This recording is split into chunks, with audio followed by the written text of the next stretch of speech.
Hey, what's up, everybody? This is SojuTalk, your weekly shot of K-pop. This is episode 257. We are recording on November 5th, 6th, 2023. I am your boy, Warren. Doug is missing in action. Hi, Anita. How you doing? How are you? I'm doing all right. Hello. So Doug is out again. Doug is a little sick today. He apparently got a little food poisoning. Get well, Doug. I hope you have a good rest of your poop. It's really difficult. I don't know when the last time you had food poisoning, Anita. But I can't even remember. Really? It's been a minute. Really? Yeah. I had it once. I don't get sick that often. Yeah. Wow.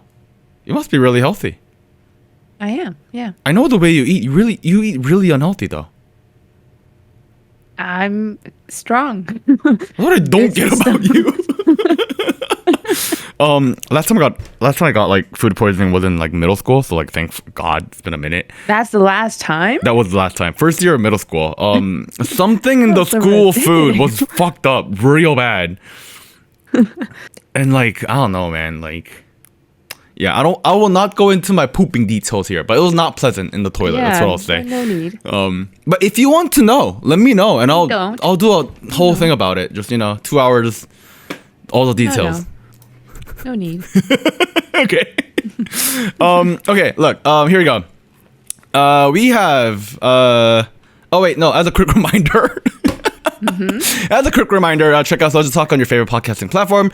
Subscribe to us on YouTube. Join the SojuTalk Discord. Be a part of the nation. Okay. I should have talked about Doug missing now, but hey, it is what it is. But hey, we got 5 songs for today.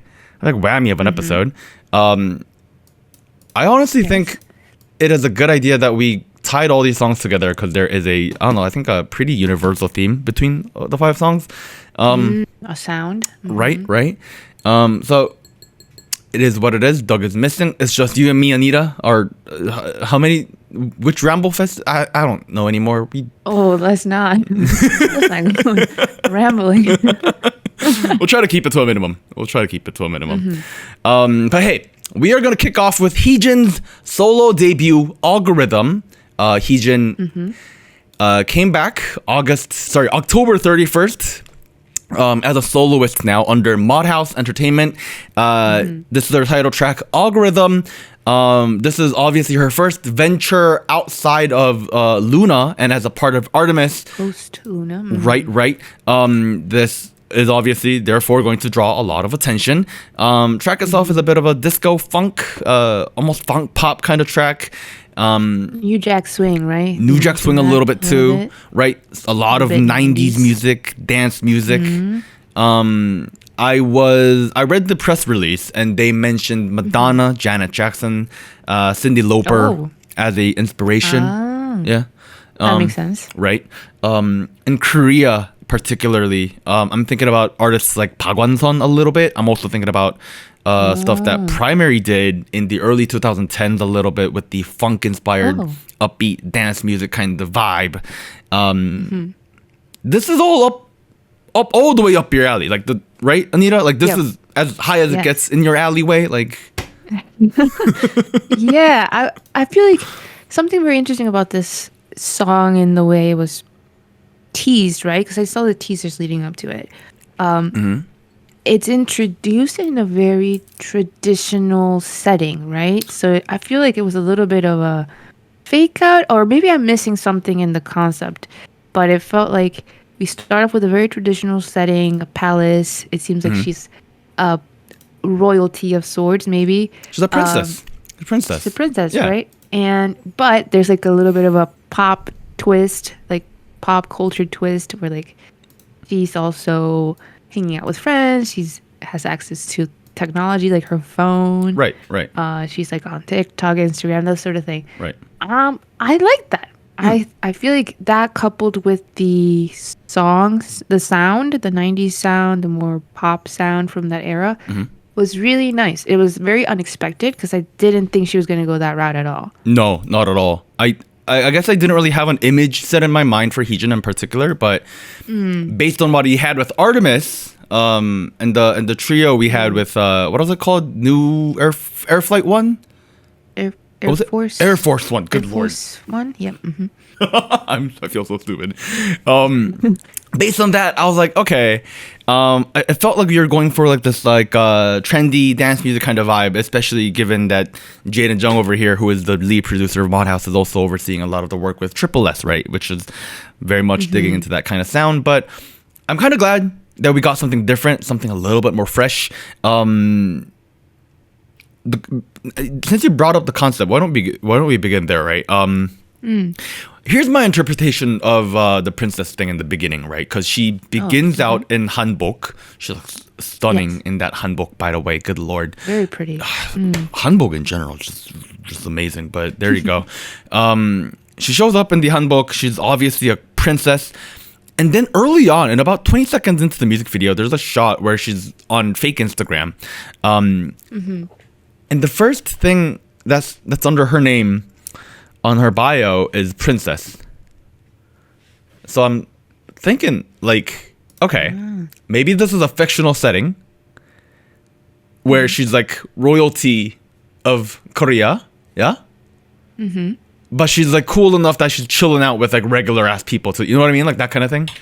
Oh, yeah. It almost, well, when I was seeing the music video and I felt like, oh, am I missing a reference here?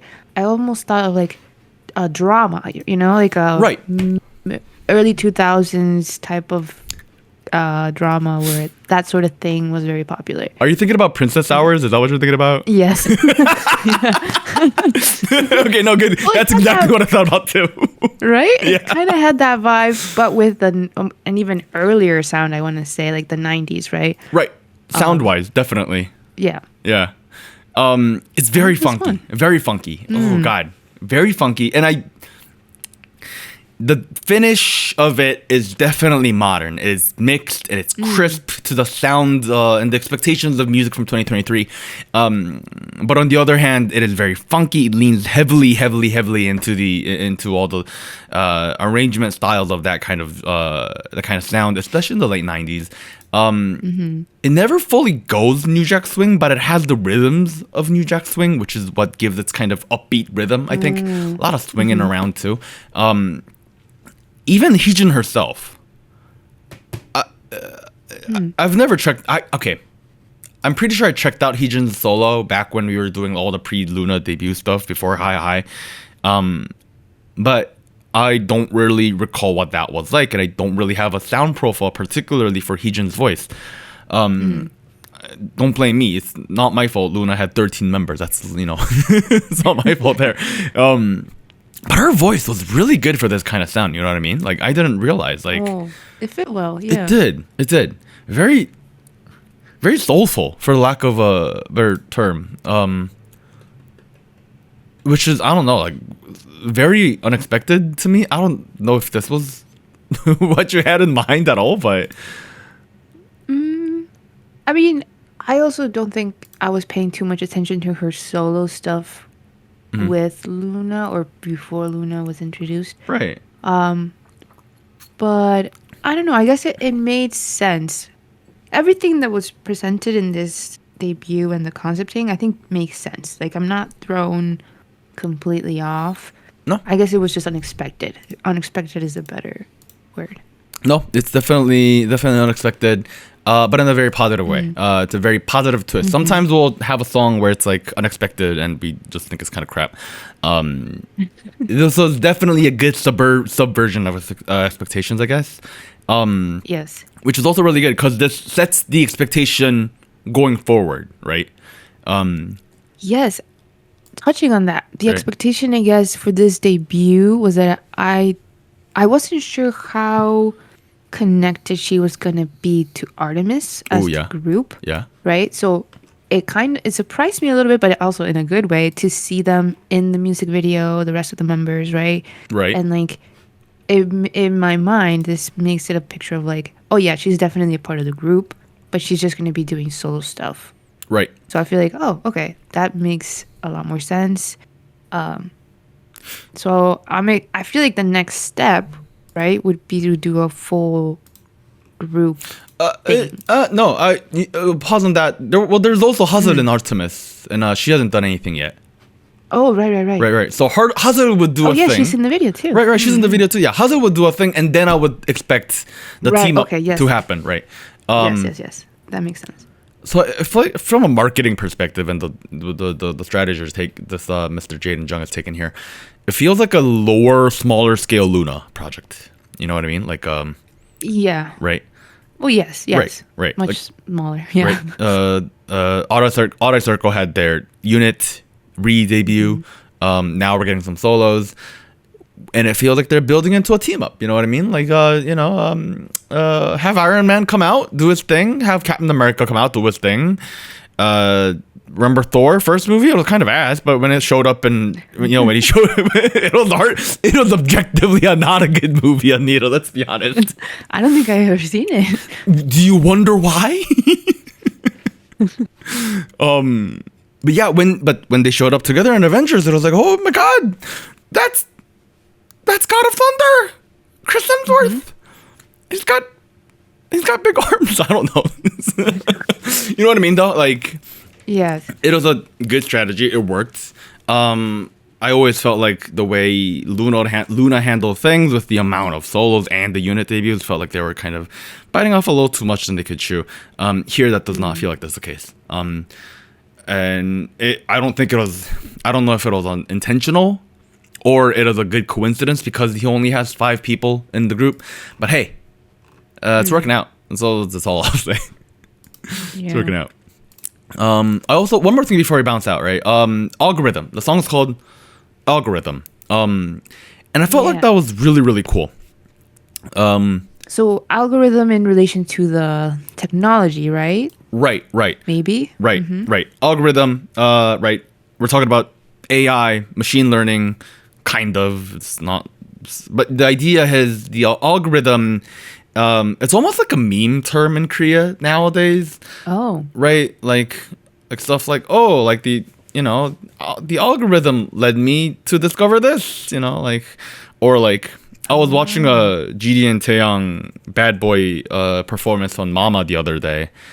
And someone in the comments that was highly upvoted was saying something like, oh, the algorithm didn't take you here. You came on your own. This was a deliberate choice, right? Like algorithm being like, the YouTube or Netflix or something like that telling you, hey, we think you'll like this because you like watching Bridget Jones's Diary. I don't know what you're watching on Netflix. I don't know. But you get the idea, right? Okay. I know that was oddly specific. I don't know why. Look. Have you seen it? I actually have not. I should. Okay. I don't know. Anyway, algorithm. That's what they're talking about with the algorithm. But what I like about it is that the whole song isn't about an algorithm. The song, the lyrical content, if you read the lyrics itself, it's about, I want to shitty ex-boyfriend get out, GTFO. Except the song that showed up on my feed because of the algorithm reminds me of you. That's kind of right. That's the only time the word algorithm shows up in the lyrics. It's subtle. I like that. Yes, it makes you kind of like pay attention. Like, what is the connection between the title and the lyrics? But yes, I agree. I like that it's not doing it too much. Right. Blatant. Exactly. A lot of K-pop songs, when they pick up on a motif. And we'll talk about this in a minute with the next song. But when they pick up on a motif, some of them will be so in your face about it. And I'm like, I feel like it feels like they're putting a tube in my mouth and like pushing down food, like instead of, you know what I mean? Like, so I like the subtlety. I like that it is a draw. It works a lot. It really, really works really well too because the sound is so retro. And then on the other hand, you have this, technology focused theming as the lyrics. You know what I mean? I feel like it really works really well. That was something I wanted to touch upon before I move on. Any final thoughts, Anita? Algorithm, Heejin? I'm very curious to see if this will be her sound. if this will be like her thing, her genre, or if this is just like a trial to see how it goes, and she will do something else. Because I feel like it's hard to stick with this genre. I think a lot of groups just try it for a little bit and then do something else. So I'm interested to see where it goes from here. There was a moment where everybody was doing this kind of sound, and we kind of moved on from it for a while. Yes. I don't know. We'll see what happens there. We'll see. Heejin with Algorithm, a single cut off of her new EPK. She's looking great in her hanbok. Actually, this is a spicy. It was easy peasy spicy for me. Yeah. Oh, I was between like high, mild, and low spicy, but Bro, what are these high, mild, and low spicy? You choose. It's a 3-tiered. I'll do low spicy. Low spicy. Okay. Yes. You can't tier something within a tier, Anita. This is not how that works. It's meant to be simple and straightforward. All right, let's move on. Let's move on to the next track of the week. This is Vroom Vroom by Weeekly. That's Weeekly with 3 E's. They are under IST Entertainment. Their last three songs was Good Day, Happy Christmas, and Ven Para. Unfortunately, we were not able to cover Good Day nor Happy Christmas. I believe Good Day was meant to be a special, but also a full-on comeback. Happy Christmas was a Christmas thing. Ven Para, for context, I remember that one. I remember that one for the wrong reasons. That's what I'll say. Yeah. That was when they started shifting out, trying different things. Big shift. Big shift. I remember that one in particular because we were very critical of that song, and then someone in the comments or Discord was like, "Hey, well, the members really pushed for this theming and creative direction." I was like, well, that doesn't make a bad creative direction a good one. But yeah, I don't know. Ever since then, I've been curious. What are they gonna do? Because I wasn't the only one that disliked that song. They were clearly trying to do something different. And this also feels very different from some of their earlier songs in their career, right? Vroom Vroom is very much a chill disco funk track, very, very city poppy. Reminds me a lot, right? Reminds me a lot of We Ride by Brave Girls, both in the theming, in the lyrical content, and also in the sound of it. Tempo wise, it's a little slower. Yeah. How'd you feel about Vroom Vroom by Weeekly, Anita? I guess having only had Ven Para as like a point of reference for their new stuff, like the shift, right? Right. I was a little apprehensive. I thought it could go either way. Maybe my expectations were quite low, so I was pleasantly surprised that we went this route. I feel like does it compare to like the first 3 tracks, their debut, right, and their first 2 comebacks? Not quite. I will say that those are still my favorite from them, and they've very obviously shifted from that sound.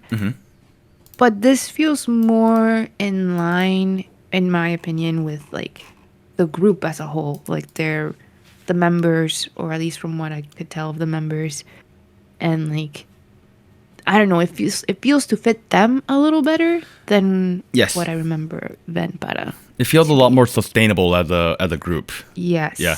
Yeah. I'm kind of with you. When I first heard the word vroom vroom, like I was like fully expecting like a sports car driven like drag racing. right. Especially because like race jackets are kind of in right now. So I was like, okay, like maybe that's what they're going for. It's also like one of my favorite songs from Charlie XCX is called Vroom Vroom, and that was a very much like hyper pop. That was the beginning of her hyper pop kind of like phase in her kind of career. So to me, I was like, oh, Vroom Vroom, but it was a different kind of Vroom Vroom. They weren't going 500 miles an hour. They were going about, I don't know, like a good 35 miles an hour. I don't know. Very chill. Tame, yeah. Right, very chill. I don't know. I'm with you. I feel like this is a lot more sustainable. I feel like this is a lot more suitable for what I know about them as a contrast over Venpara. Although, I don't know. On the other hand, it is a very common sound, especially in K-pop. We have gone through several different variations of this. So I also recognize that it's an easier kind of sound. It's not standout, but it feels like, to me, I was concerned, like, are we going in the right path with Venpada, right? I would have to go back and listen to Happy Christmas and Good Day to see if that shift happened earlier. But it feels like with this one, it's a little bit of redirecting in a towards a sound genre that feels more fitting, more doable, I guess, or pleasant at least. Right. No, it's definitely a realignment, a recalibration in terms of like this is who we want to be. Question becomes, do we become one of those groups that change it up for every comeback, or do we stick to this? You know what I mean? Yeah, I mean that's the question though. I feel like they're in a point where they have this, or not them, but like the management production team, right, has decided to shift from their early sound. Vampara was interesting. I don't think they're not sticking with it, obviously, because of this shift. So I feel like they're still trying things out. I wouldn't be surprised if the next song doesn't sound like this, because I feel like it probably won't. I don't think it will. It feels like almost a stepping stone. I also have to think about where they were leading up to this, right? Like, what was Weeekly doing? Why were they on hiatus for 2 years? Well, you know, they were just on... Weren't they on Queendom Puzzle or something? Am I making that up? Let me triple check. 2 members might have been on it. I can't recall. Were they? Actually, I can't. Don't quote me on it. I don't know. Kingdom Quick research. Puzzle Weekly. Yes. Yes, I was right, Anita. 2 members? I didn't. I can think of one of them. Jihan was in it. Only her? 연병 좀 기다려봐.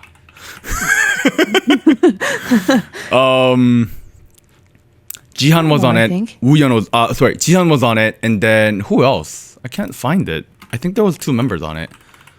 I want to say, well, okay, so they were involved. They were involved in that to some extent. Yes. Okay. No wait. Okay. I'm so sorry. Sujin, Soeun, Jihan, Joa was involved. All 4. Oh, 4. Oh, 4 folks. never mind. Okay. Yeah. It's a lot of folks.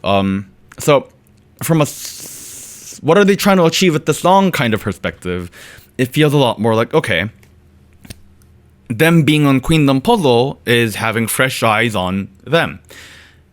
We need to retain them. How do we retain them? We need to make this weekly sound be as, you know, acceptable as possible. You know what I mean? Approachable, yeah. Right, approachable. We gotta keep, whoever became new fans, we gotta maintain those folks. That makes sense. Right. So from that perspective, it feels like that's kind of what they're going for. With this kind of very approachable, tried and through kind of song. Similar to how when Red Velvet came back from a long hiatus, they did Queendom. Right? Do you remember that one? Ooh? Queendom, Red Velvet. Oh, yeah. I thought you meant the show, and I was like, what? No, the song Queen. Okay, I can see how that'd be confusing. Queendom, the song. Yes. Felt like they were being as approachable as possible to retain how many fans they had after the long series of scandals they had. Yeah. Right. Yeah. Obviously, they're trying to retain people for different reasons, but that's what it feels like it reminds me of. You know what I mean? So that's, I think, if I had to, make a guess about what they're doing here, that's what it feels like. I don't know, but do you like the song though, Anita? Like, let's get real for a second. Like, I think I mentioned this before we started, but I feel like it's because it's so approachable, right? I don't feel like it's anything super standout, but also not something that I would be like opposed to listening to. Yep. So I feel like it's very middle of the road, very safe, and I I mean, now remembering the context of this comeback, right? It makes sense. So I'm just, I guess I still have a bit of hope that the older sound would come back at some point. Wait, you want their older sound to come back from like the school uniform era? I think there was a certain charm to it, and it felt like it fit them very well, and it almost felt like the shift was very sudden, like very like it didn't feel like it was the right, at least to me, like it felt like they were still quite new. It didn't feel like it was called for a shift quite yet, but in certain circumstances I could see that maybe it rushed to that. No, Anita, I'm so sorry. That's behind us now. That's not coming back. It'd be. I think honestly, it would be even a worse decision if they started doing stuff like after school again. Right. Okay. Yeah. So I feel like you can't go exactly to that anymore. Obviously, but I feel like. Do you agree? I agree to some extent. I wish that there were some elements that would come back. You know. I see the possibility with this comeback because I feel like I said, it seems to fit them a little better. So I'm hopeful again for Weeekly. Okay. It feels like, yes, we are leaning into a more approachable pop sound, which does channel the energy that the first 3 songs had. But on the other hand, I almost feel like they're still doubling down on the "we're not children" aspect of Weeekly. More mature in a way, right? The whole concept is based off of them driving. being old enough to drive, right? I mean, they're they're driving the car away. That being said, it's a little independence. A little bit, yeah. I mean, I didn't mean anything else besides driving. Like, you have to be over 20 to like get a license. Is all I meant. But like, even in the theming and the makeup and like stuff like that, there's a whole scene too, like where they are dancing in a dark background. Like the lights are off for some reason. It's the same set, but the lights are off. All of that feels like they're signaling to us that they want to move on from the first 3 tracks they did, which were very clearly like youthful and like they were going after a more approachable, or sorry, not approachable, but like relatable kind of teen vibe, which worked because if you think about the kind of audience that After School was really popular with, a large chunk of it was like actual kids in school. Yes, very high teen. Right. So to a degree, like it feels like they're almost kind of like trying to like shift away from that to a degree. I do understand and agree with you when you said like I hope they would channel that energy a little bit, because that I feel like there was still a lot of potential still there, and they just left that behind because they want to try something new. And I wouldn't be complaining about this if the end result of Vroom Vroom was really just good, but to me, I do agree with you. It feels a lot more forgettable. It's not particularly memorable. In fact, the song feels a little mopey. Feels like we're not really going anywhere with the chorus. Chorus feels just, top line feels very just repetitive in a not fun way, if that makes any sense. And it becomes worse because on one hand, we've had a lot of songs that sound like this in the past like 2 or 3 years. And also because this week we have a lot of songs that sound like this. The last couple of weeks we've had songs that sound like this a lot. True. This ends up being just one of another one. So that's why I made like a bit of an effort to talk about the strategy behind this a little bit in the beginning, because I think it makes sense that they would do this. If you're an existing fan, I have questions about whether you would enjoy this or not. Yeah. If you're a newer fan, I'm also curious. Do you like this song or not? I don't know. So tell us in the comments, why do you think Vroom Vroom is a great or not a great track? I don't know. That is something you could do. Cool. Any last comments about Vroom Vroom, Anita? Weeekly? I think we covered everything. I think for this one, for me, it's not mild. Or is it? No, it's not. I think it's more it's tingly low tingly because of, I guess, my expectations as well. But I think it's a shift in a good direction. And remembering the context, right, of this comeback, Okay. kind of makes me feel like it's okay. It's not great, but it's not bad. It's okay. Yeah, I agree with you. I give this tingly. I for a moment, I thought there was a moment where I considered putting it in mild, but I think, surprisingly, I think it makes sense that they would do a song like this. So there we go. Vroom Vroom by Weeekly. That's the song. All right, we're gonna move on. We are taking our time today. Good lord. We should move a little quicker. This is what happens all the time. I tried not to. All right, we have Maniac by VIVIZ. VIVIZ is a trio at BPM is entertainment, something like that, right? BPM, yeah. BPM. Their last 3 songs were Pull Up, Love Aid, Bop Bop. We haven't covered all of VIVIZ's tracks, but we tend to cover most of their stuff. Okay, I found it. Okay, BPM Entertainment is short for Big Planet Made Entertainment. There you go. And it's also the home to Soju, BO, and Mighty Mouse. What a cool lineup. Very nice. Yeah, there you go. Maniac. Okay, well, let's talk about Maniac, right? Maniac is also a, disco, funk, pop kind of track. But it has a very strong alternative rock twist to it. Very punky in the chorus. And I think that's what makes the song kind of like stand out a little bit. Yeah. I can talk more about the production in a minute, but Anita, how'd you feel about Maniac by VIVIZ? Is it better than what you expected or worse than what you expected? Or is it about what you expected? I think it's interesting that you mentioned the chorus because for me, I found that it was hard to find like a memorable point, like a very like key like hook or sound in the song. But okay. I think the reason why is because it felt like it was very, not very one note, but it's very like the tone and the progression of it does not really differ too much. It's very comfortable, and then maybe that's what makes it hard for me to remember. It's definitely easy listening kind of vibe. Doesn't really go to a high place.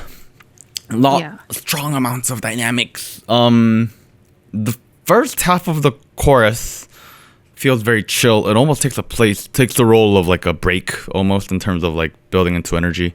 And then the second half becomes like, that's kind of, there's a bit of an explosion, just a little bit, you know what I mean? But I agree with you in overall aspect. It's not a particularly hype song. It's very different from Stray Kids Maniac, you know what I mean? Like it's, 100%. They're both Maniac. I agree. Yeah, I see what you mean. It's very easygoing. It's very chill. Yes, the alternate rock, the punk guitars do make an appearance. And they do. For me, that is some differentiating factor that makes the song like pretty interesting to listen to. Actually, but it doesn't.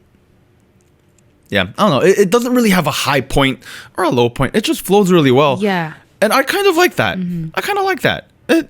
Not. This is.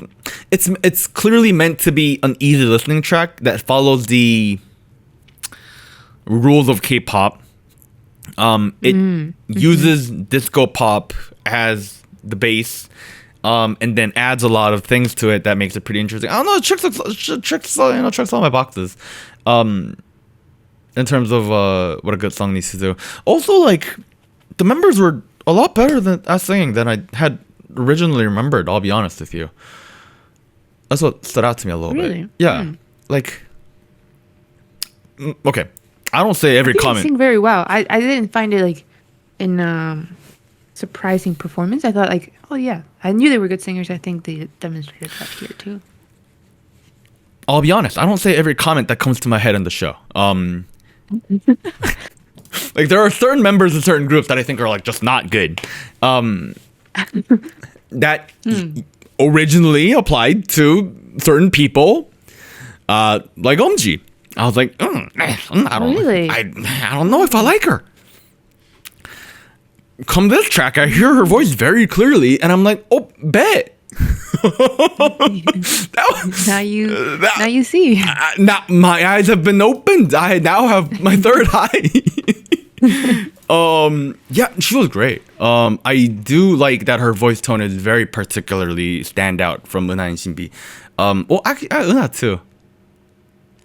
They all play a very important role. That's what I'll say. Yes, they are. They don't overlap a lot. In terms of character and their voice. Which was really fun because going back to the chorus a little bit, the chorus feels very similar to Perfect Night by Le Sserafim. It feels minimal but intentional. Like it's not half built. It's rather they put the amount of things they need to and then just left it there. And for this track, it works really well because there's a lot of like roominess to the chorus in the background. There's a lot of reverb that gives it this dimension almost to the sound, and it feels like easy listening, but it also feels like I'm in a large field with like booming speakers just ringing around. You know what I mean? At the end of the day, I'm still in the middle of a field. You know what I mean? Like I'm not like it feels easy listening. So there, yeah. Interesting. Yeah. One thing I noticed about this track is the choreo. I thought that was really cool. It's not something I notice often. Choreo's good. Yeah. Or maybe it's because of the camera movement. I don't know. Something about it felt very, very well coordinated, but also like very creative. I don't know. Yeah. Did you notice that at all? No. I guess I didn't. It didn't catch my eye right away, but I did feel like the performance was very nice. Visually also, I guess this is not really a compliment, but the set was very interesting. So they have a lot of shots, right? Where it's like very dark, like the background is very dark. Yeah. If I remember correctly. So I feel like maybe something that added to my feeling of like very middle of the road for this song, even though it's not a bad song. It just felt like there wasn't a lot of standout stuff. Was that this type of setting? I feel like I've seen it before in a very similar song. I don't know. This is a very common scene. Like you're talking about the black scene with the road, and there's like a little sign in the background, right? Yes. Yeah. The neon. Yeah, I didn't particularly like that set because you see that often. Yeah. But on the other hand, I felt like something about the music video felt like there was a lot of good camera movement, but like none of it was cut up in a dizzy way. Like the camera moves a lot. It's also easy to follow. I'm not disoriented. Thank you. You know what I mean? And also really like the scene where like Omji's on top of a car, and there's like pink skies. I think Euna was like, she had like blonde hair and she's like looking at the camera and stuff like that. I don't know, that like the field scenes were really cool, like the outdoor sequences, very dreamy. Those were nice, yes. Yeah. I don't know. I think that's about all I have to say about VIVIZ with Maniac. How'd you feel about this? I guess maybe this is a thing about me, but I really liked their debut as well. Bop Bop. I thought that one really had more energy, or like I felt like it was more memorable in a way because not only was it the debut of this group, but it had like certain elements that I felt made it stand out at the time. Whereas this one, maybe like what you feel for Weekly's Vroom Vroom is what I feel for this song. Whereas like I feel like it kind of gets lost a little bit in the sounds in the songs that are out at this time. I can see that. Not meaning that it's bad, right? But it's just I feel like it could have gone a little bit different to make it just a little more, Okay. No, I see what you mean. Are you trying to say it's mild? No, No, I would say it's low tingly. I feel like it's around the same as the Weeekly song. How low is your bar for Similarity. mild? Like, how bad does it need to be for you to say it's mild? I did give a mild. I don't remember what song it was, but it's not too long ago. I have to remember. Okay, well, I need to keep track. all right. Well, I think Maniac is tingly. I kind of agree with you on the reasons on why you're giving it, on why you're giving it mild. But on the other hand, I felt like the top line was a lot more solid. I think for me, it's very memorable. Maniac, ooh, ooh, ooh. Like, I'm sorry about that weird rendition, but you get the idea. I don't know. I felt like it was a lot more solid foundation-wise, and it ends up being a lot more interesting of a easy listening track. And then you add on the cool stuff like punk guitars in the chorus, and I think it was a nice package overall. Should we move on? Very nice. Let's do it. Let's do it. We have one of the most anticipated comebacks of the week here. Mr. BTS's Mr. Jungkook. He is coming back with Standing Next to You.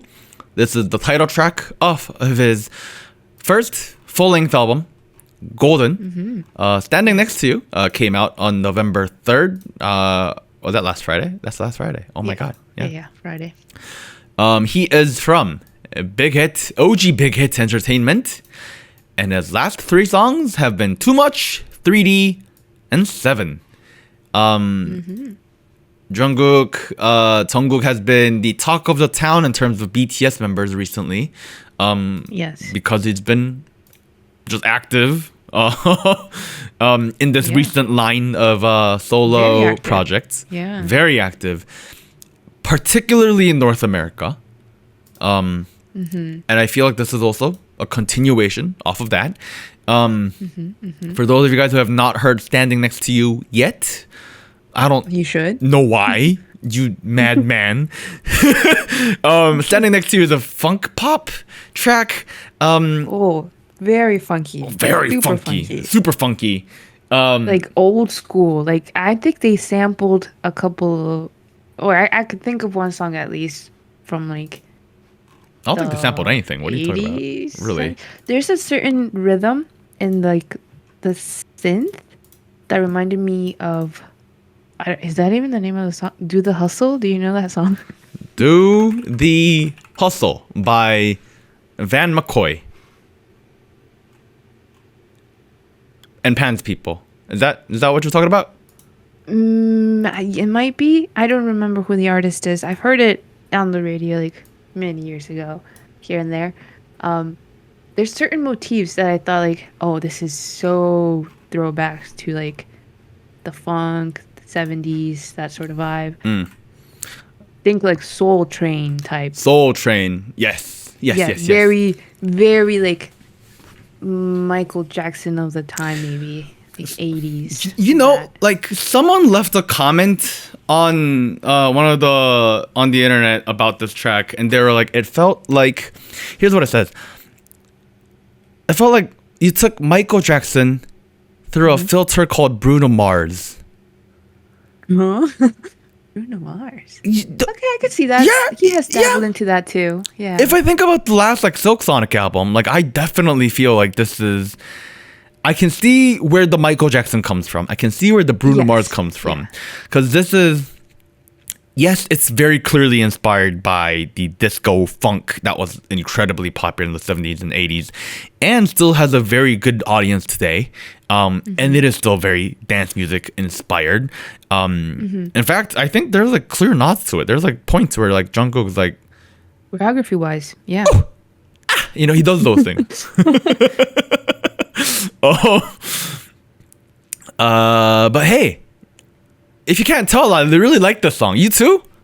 Yeah. I really like the song too. Fuck yeah. I've been listening to it so much. Hell yeah. Man, it's just a really well built song. It's really well paced. It takes its time building in, building out. It is not one of your 1 minute 58-second tracks. No, sir. This is a solid 3 minute 26 seconds. I can't believe that is long nowadays. Good lord. But it is what it is. It's got a nice intro. It's got a nice outro. They got rid of the bridge in the third chorus because they don't need one. It takes time with a post-chorus, a pre-chorus, and it really pays off because the song feels like it's not rushed. It feels like it's taking its time. It's looking like G-Dragon just showed up in front of court. He's like, I don't give no fucks. You know what I mean? We'll talk about that later. But you can tell he's not giving any fucks. He's just there. He's just sexy, looking good. And he's like just ready to do his dance move. And you know what I mean? Like it's... Yes. Very good performer. Very good performer. Just... The choreo was so on point. Yeah. Oh, shout out to... I recognize a lot of the backup dancers too. Brian Puspos was there. Ian Eastwood. A couple of people that fit this genre too. Like I feel like, oh yeah, of course I can see them in this song. It makes 100% sense to have them in this song. Okay, so they got the best of the best for the back dancers too. There was no, I feel like. Go ahead. No, you.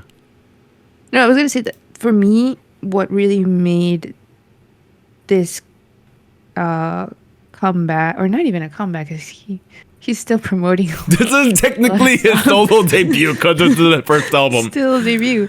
Well, this particular release, I thought made it so much more grand, or like grand. Very, yeah. Like, the song itself feels very grand, like even from the intro, like the guitars, everything going on. Yeah. But I feel like the dancing, the choreography itself, like the song, the singing, like performance, everything felt like it highlighted everything that Jungkook's really good at, which I feel like really made it stand out among 7, 3D, and like the feature he had in Too Much. So I feel like this one is the one where like, okay, this makes sense as like the song you want to promote for your album. 100%. Like this is the image he's been trying to portray in a nice thesis statement. This is very nice. Right. This is him explaining who he is over the span of 3.5 minutes. He is mature. He is like sexy, confident, just like chill about it too. He's not like, and that's definitely been a theme throughout his albums, right? If you look at 7, yes. If you look at 3D, that's also there. It was very clear. It felt very Justin Timberlake inspired. There was a lot of people in Korea that were saying that Jungkook, in our bastardized Koreanized English, they were like, we think Jungkook's trying to be the next American sex symbol. Like he's just going for it. You know what I mean? in the US? In the US. Do they see it?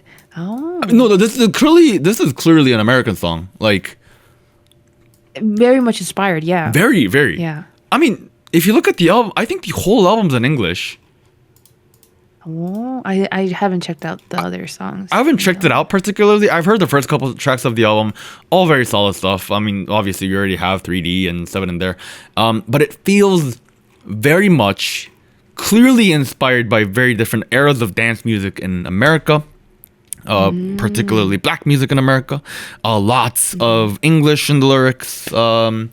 Clear info. And every time we cover Jungkook in the recent couple months, we've been saying stuff like, oh, it looks like he's inspired by this guy, inspired by that guy. Again, today we began off with me saying it feels like they took Michael Jackson through a Bruno Mars filter. You know what I mean? Like that's,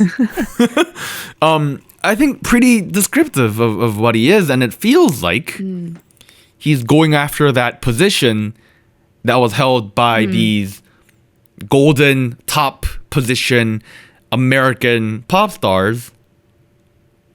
Justin Timberlake is Canadian, but you know what I mean, right? Like he has a better career in the US, I think. Right. And he's doing all of that off of the back of like what felt like very friendly, vanilla, very, very school-friendly pop music, which was the run of Dynamite, Butter, and Permission to Dance. Oh, most recently, yeah. Right, which each of them got progressively more and more safe, So this feels like we took perhaps what is the other side of the coin and flipped it around. But still, he's still very clean about it. Still very chill about it. So it feels like I don't know. This is about as good as it gets, I think, with a solo project off of a group one, right? Like, it's clearly there's clearly a good connection between this song and the other three that I just mentioned. But it also, right? It's also a very clear contrast to where Jungkook is characterizing himself as this other dude.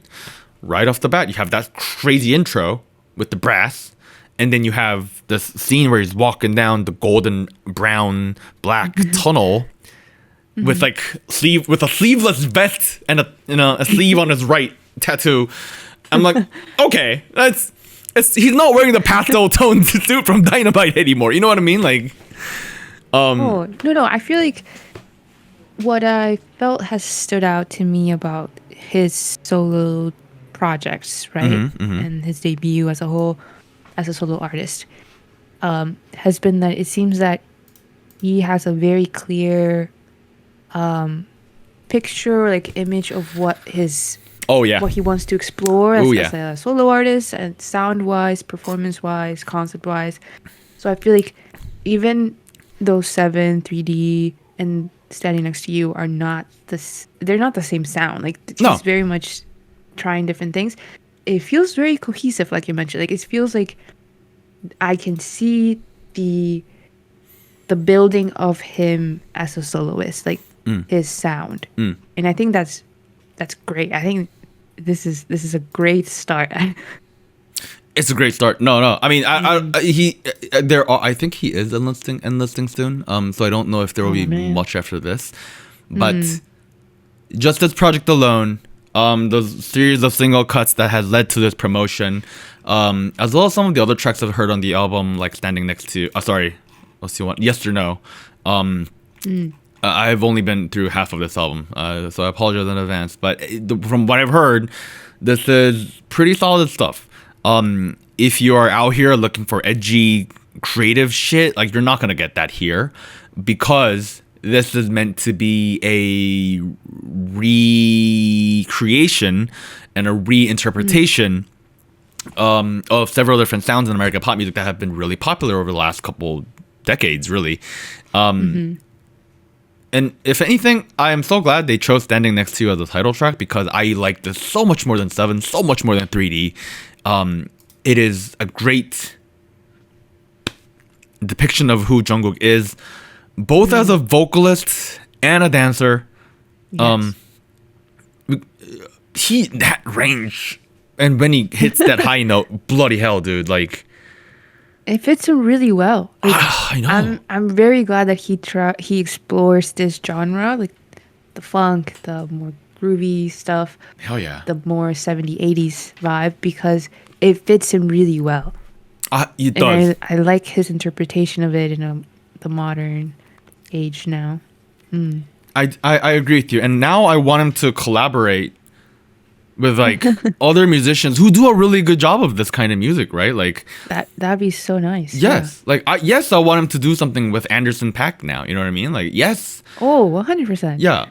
I also want him to take the Golden is very clean, like sound wise, approach wise. It's very, the only criticism I can make of it is that it feels very, very sterile. And that's what I meant with like, ooh, if you're looking for something edgy and creative, you're not gonna get it here.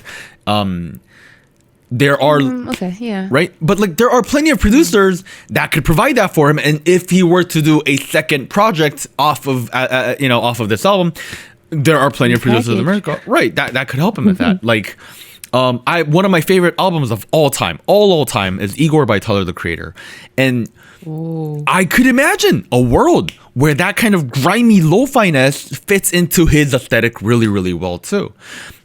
There are a long list of artists that I think this, he could take as an inspiration to, and just, continue working off of, or maybe collaborate. I don't know.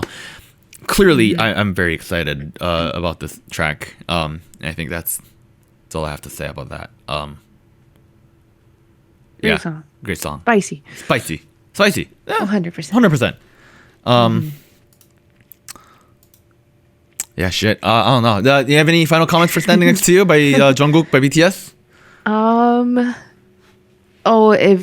There's not a lot of live performances out yet, but I know he did one for Bill.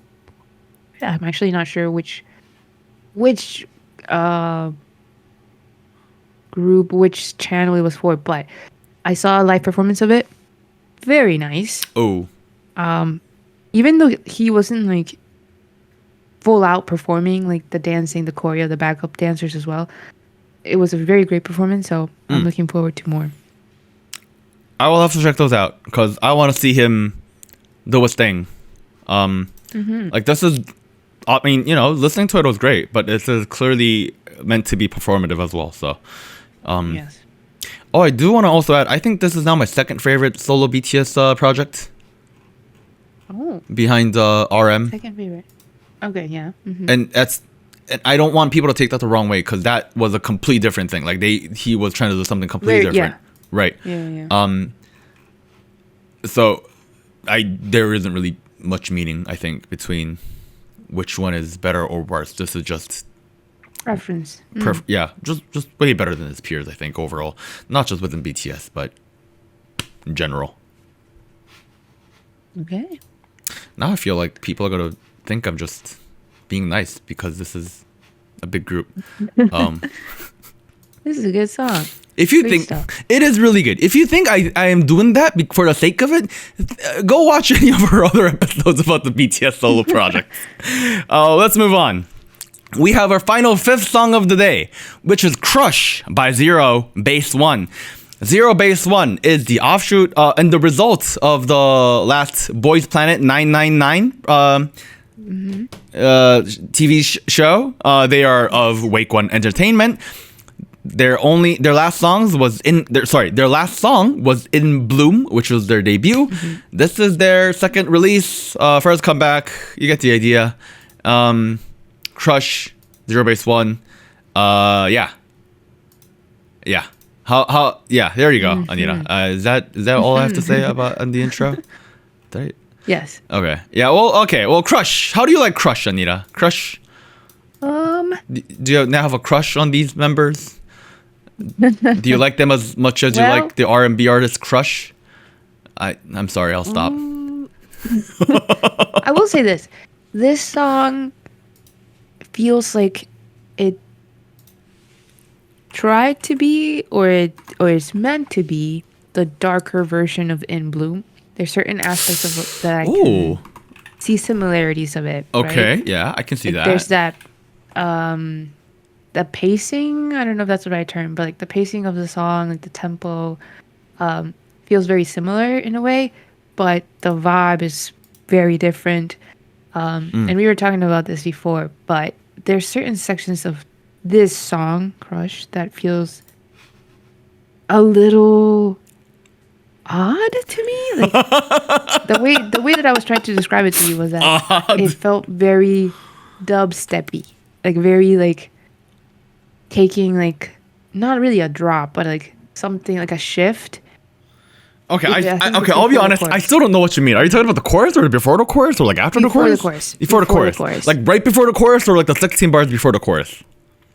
Oh, I can't remember. Like it's before. Like, are you talking about the transition into the chorus or like the whole like build up section?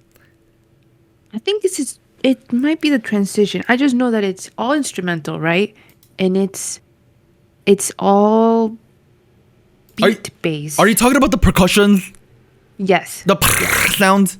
Yeah. Okay, so you're talking about the drop. I think that'd be the drop. Okay. Yeah. Okay, there it is. That's the one. Okay. Okay. So, Yeah. So we are talking about the same thing. Okay. Yeah. I thought you were talking about the top line before it, where one of the members goes like ba ba ba ba ba ba ba, and then it goes into. I mean that as well. It's very dissonant in a way, and coupled with the percussion going on later on, or later after that. If it was an interesting combination. Okay. I will give you that it's very interesting. It's a good way or a bad it's way? on, all right. It's on. On the 2Ds. Okay. I don't particularly hate it. I'll be honest with you. Okay. In fact, Yeah. I would lean into saying I actually like it because it stands out so much, and it's not something you hear in K-pop too often. Okay. In a larger scope of things, I feel like it's very, very clearly inspired by a song called Zena by Oh yes. by a guy named Skrillex. If you remember who he is, you are now old as I am. Yeah, so for full context, if you're young, you probably don't know who Skrillex is, but Skrillex was a wildly popular dubstep artist in the early 2010s. Known for his songs like Bangarang. He is one of the pioneers of that whole aggressive, growly EDM sound. He became a meme. I made fun of him. You made fun of him, right? Too. I mean, there's no way you didn't. I don't know if I did. He was very, I think the sound at the time, right? Yeah. And certain aspects of the genre were very popular to Right. an extent where like it became, I don't know, like it became a little bit overboard sometimes. Like, Oh, yeah. you didn't have to go that route, but you still did it because like dubstep was the popular thing. Right. Right. And in all honesty, like I stopped listening to EDM for a long time because I was like, man, this is just hurts my ears. I don't want to do it. Until I came back later with like stuff like hyperpop and whatnot. And at that point, I didn't even know this was EDM because I was like, EDM is supposed to sound like aggressive, bangarang, yell in my ear thing. That being said, I'm giving all this context because he came back earlier in the year with 2 full-length albums back to back, a day apart. First one was called Quest for Fire. Second one was called Don't Get Too Close. And they were very, very different from the stuff he's done in the past with dubstep, leaning harder into some of the more recent trends. Actually, some of it was very, very trend forward, like a song called Zena, which was breakcore inspired, drum and bass almost, yes. right? And I feel like this song takes after that song very, very much, especially in terms of this metal clangy chorus, the sound. I mean, that being said, I kind of get why, because that track and that album in general was like pretty well received among critiques. Okay. Not that it was wildly popular as Bangarang, because it's not a meme, but so I see the inspiration there. I wouldn't quite call it plagiarism, but on the other hand, no. But on the other hand, it feels very much like a poor version of it, if that makes any sense. I mean, I see after you told me about the song, right? I listened to it, and I think it's pretty obvious where the similarities are, like the references maybe in the sound. But I did feel like in this case, it had an effect that I associated with the older dubstep, where it felt like, why did it go that route all of a sudden? So you're just annoyed by it. That's what I'm hearing. Like a little bit. Yeah, because I think the rest of the song I don't really have an issue with. I think it's... I also heard a little bit more of the breakcore sound there, and I'm liking that. I like the incorporation of that in pop. Right. Yeah, I like it too. So, yeah, Piri. I guess it was just that section where I felt like, what? I don't know if it mashes well. It's completely, yeah. On one hand, I think the song, that part in particular, wasn't particularly well produced. It's not really well mixed. It's not very well arranged. It's kind of all over the place. And it's very distracting. A lot of the instruments that are laid on top of each other, on top of the members' vocals at certain points, are very cluttered and not organized, if that makes any sense. On top of that, I agree with you. It doesn't blend in with the rest of the track very well. And I think it does theoretically. Like, theoretically, the song is mostly drum and bass, right? And then the chorus is I would also call that breakcore, because breakcore is a genre where you break down the beat a lot, and then you know that's a very common thing in breakcore. So I understand the approach they took there. It's just I feel like the rest of the track was, yes, it's breakcore, yes, it's drum and bass, but on the other hand, it still leans too heavily into pop music, whereas this chorus is, you know, very EDM pure inspired. So like they don't kind of mash well together, if that makes any sense. Yeah. So I think that's where the production fell apart a little bit. On top of that, the mix of the overall song felt kind of meh. I saw someone complaining on Reddit about how like the members' vocals are like mixed to different volume levels. Oh. Yeah, I don't know. When you got people, I didn't have a huge problem with it, but when that's one of the highest voted upvoted comments on Reddit, like I feel like that's something. In all honesty, I don't think it was mixing that was the issue in terms of volume, but just how the members were post-processed in their in different vocal tones and whatnot. Similar issue with what I had with Lily on NMix, where her voice was strong and she's obviously great at singing, but it felt quieter than other people because it's more of a bottom end voice. I'm getting too technical here. All I'm saying is that I feel like, regardless of what the members are doing here, the production was trying to do a lot of creative things, which I really appreciate. But on the other hand, made a couple mistakes along the way. Yeah. Yeah. It's an interesting approach because like I said, I found a lot of similarities between their debut in Bloom and Crush. This one. Yeah.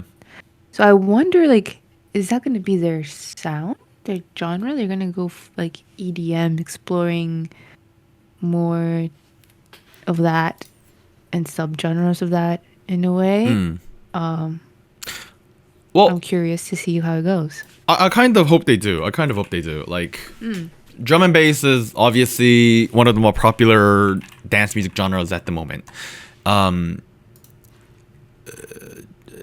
What's her name? What's the group that I really like? No. They're doing it. New Jeans. They're doing it. How did you forget? Anyways, they're doing it. It's making the rounds on TikTok. I think, if anything, it's kind of gone over the peak on TikTok a little bit, which means it's now time for K-pop to take over. So it's definitely a genre with a lot of potential, especially in K-pop. And I feel like it's not been fully utilized yet. So I hope they kind of go off of it further, you know.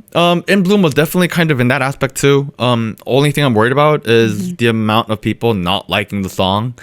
I feel like the producers might look at that one? Right, because people were like not very particularly happy with this track. Here's the thing. My understanding of the reactions was one, that I think I like In Bloom more, or two, that was better than I thought, but only because I heard the metal clangy sounds in the teaser and I was expecting it to be not really good at all. Oh. Yeah. Low expectations. So, you know, I don't think it was, again, I appreciate the creative effort they took. They made a couple mistakes, but I don't hate it because I still think that chorus is pretty captivating. It's pretty engaging. It's very weird that they decided to do that. Kind of odd, strange, but fuck it. I mean, I'll take weird and somewhat meh over good and boring, you know? Oh. Yeah. Okay. Yeah. I don't know if that's a hot take. I don't know. Yeah, I don't know. Argue against me on YouTube comments if you want, or Discord. Final thoughts about Crush, Anita? I think I want to listen to it a little bit more to get over that section, maybe. Because I do agree. There's some interesting stuff going on there, and I don't think a lot of other groups are in that genre yet. Yeah, maybe. no. In the future they will be, but not yet. So I give it a tingly. I agree with you. I gave it a tingly as well. If they fixed up a couple things and cleaned up the course a little bit, I think it will work a little better. Okay. Oh my God. Let's move on. Today's gonna be a long episode. Yeah. You want to go through the other big releases, Anita? Yes. Other big releases from the past week include Catch the Young's debut with Youth, Epic High with Screen Time featuring Hoshi from 17. Then we have Gravity with Megaphone.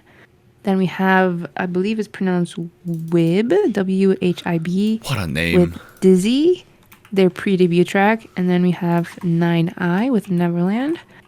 Then we got Golden Child with Feel Me. We have the debut of 8, I believe is how it's pronounced. Independent Woman. Then we have Great Guys with Deep in Love. Then we have GOT7's Youngjae with Do It. Then Baek Ayeon with Lime or I'm So. And then finally Hyuna with Attitude, the performance video for that one. Some of these groups that we don't cover, their names are god awful. Like, what is Great Guys? I second guess myself, like, is that how it's pronounced? You stop gaslighting yourself into not knowing English. Also, you're right with WHIB. It's apparently WHIB. WHIB. What a name. But anyways, now it is time for Spice King. Spice King is a segment where we vote for our favorite song in the format that we do every week. Yeah. All right, Doug's missing. He's still pooping, so he didn't tell us what he's voting for. Okay. Yeah. So, what's your entry of the day, Anita? What's your vote? Me first? Yeah. Okay. Let me start off with first place because I think that was the easiest to choose this week. I got to give it to Jungkook's Standing Next to You. I think it was a great track. I've enjoyed all of his solo releases, to be honest. I feel like I've been enjoying all of them, but this one I feel is probably my favorite. The whole package is great. Check it out if you haven't already, for some reason. Yeah, so first place, and then second place, giving it to Le Seraphim's Perfect Night. This was lower in my chart last week, but honestly, it's so catchy. I've been seeing it a lot. The dance challenge is really fun. The choreo is really fun. It's just a really nice song. Second place. And then finally in third, it was a bit of a game time decision, but I'm gonna give it to Nizi Yu Heartress. Oh shit. Yes. Good stuff. Yeah. I still really like the song. It fell down a little bit, but I got a chance to look more at the choreo recently, and it was they include the references to the game Tetris. They do so much. I didn't realize from the music video, but I think that was really cool. Honorable mention. Don't tell them Heejin. that, Anita. Oh my god. Algorithm. Yes. That was a good song. Heejin was good too. Yeah, no, you can't tell people you were not paying attention the first time you covered a song, Anita. No. I feel like in the music video you get a peek into the choreo, right? But that's not even the full extent. Like if you watch the performance focus dance camera version, there's more. There's so much more that you miss in the music video. Oh yeah. They don't show, I want to say. Mm-hmm. Okay, interesting. I will have to watch the choreo. My chart is actually not too far off from yours. I also have the best song of the week on first place. I have to mention what it is. It's Standing Next to You by Jungkook. Jungkook, he's there. Mr. JK. I had Heartress by Need You on second place. I actually found myself listening to this quite a bit over the past last week. It is... it's pretty safe, but also creative enough to keep me going. I like bubblegum music. What are you gonna do? It's refreshing. I think it's refreshing. Yeah, we don't get a lot of bubblegum anymore. So when you get it, I gotta really savor it. Lastly, I have Perfect Night by Le Seraphim on it as third place. Also a good song. Also pretty solid. In fact, I have been listening to it a lot over the past week. The only And the reason I went with Heartress and Perfect Night over some of the other songs we covered this week was I do feel like what you mentioned earlier and what I mentioned earlier kind of plays a big role. A lot of these songs have a very similar aesthetic sound to it. It kind of blends in together. So I think they made a good choice to go with something like Perfect Night, which is also easy listening, but also like pretty chill.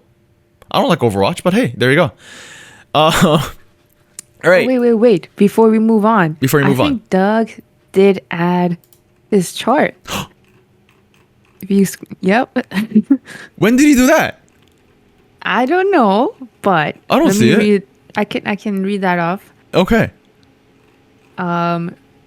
He has Le Seraphim, Perfect Night in first. Wow, there you go. Very nice. Second place, Heejin, Algorithm. Very nice. Oh, wow. I'm glad he put it there. There you go. And then the third, Jungkook, Standing Next to You. Third? I'm a little surprised by that. Third? I'm a little surprised by that. Third? Oh my gosh. You heard our armies. Rip him apart. Rip him. Don't please. Wait, no. Now you have to recalculate this thing. Do you want to calculate it while I read the Gochu Gang and the Patreon? Try. Yes. You got this, Anita. Math is your. Are you good at math? Not my strong suit. No. Well, now we'll figure it out. All right. Well, while Anita calculates in the background, I can read off the Gochu Gang and the SojuTalk Talk channel votes. We have on first place, you have Perfect Night by Le Seraphim on first place. That was a whopping win. I'm not gonna lie, with 102 points. Oh my god, y'all really like this one. It was a big number. That was a big boy number. I mean, I'm not gonna lie, I like Perfect Night too. Hey, there you go. We also had Heartress with Neezy You on second place with 44 points. You see how big the gap is? That is because after Le Seraphim, it was a pretty big, like, pretty tight race. Because third place was Algorithm by Heejin.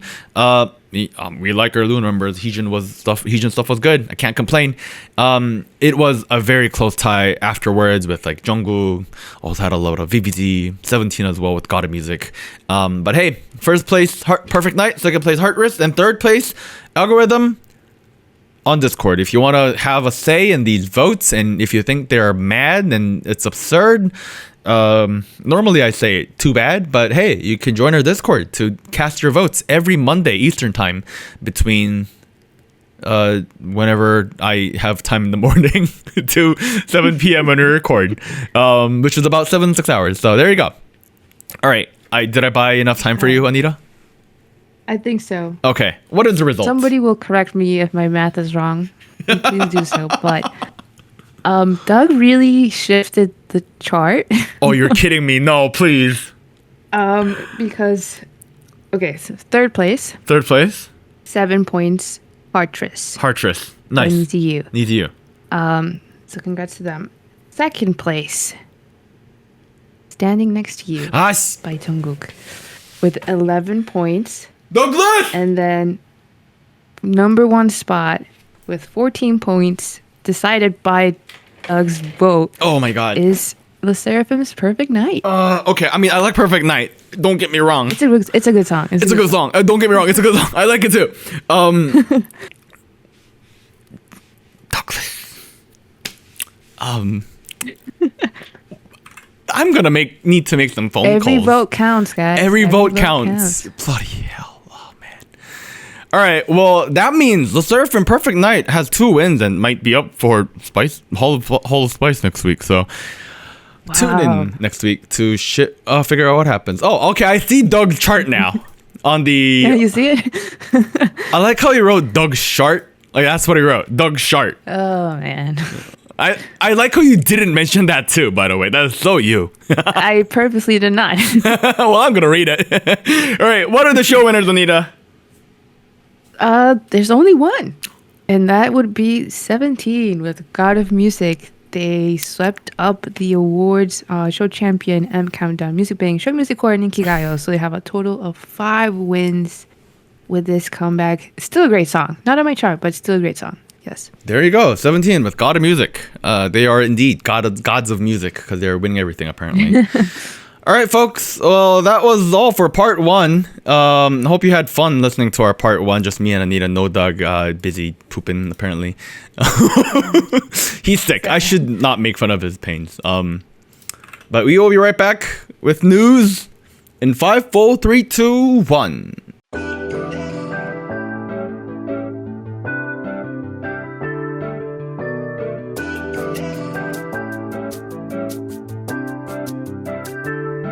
Hello, SojuTalk Nation. This is Anita here with a quick PSA.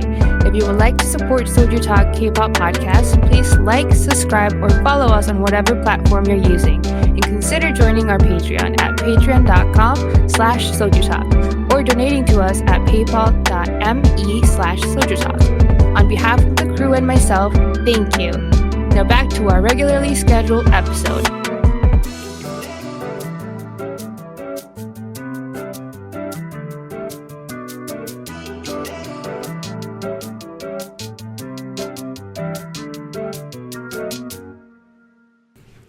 All right, we're back with part two, where we covered news. That's news,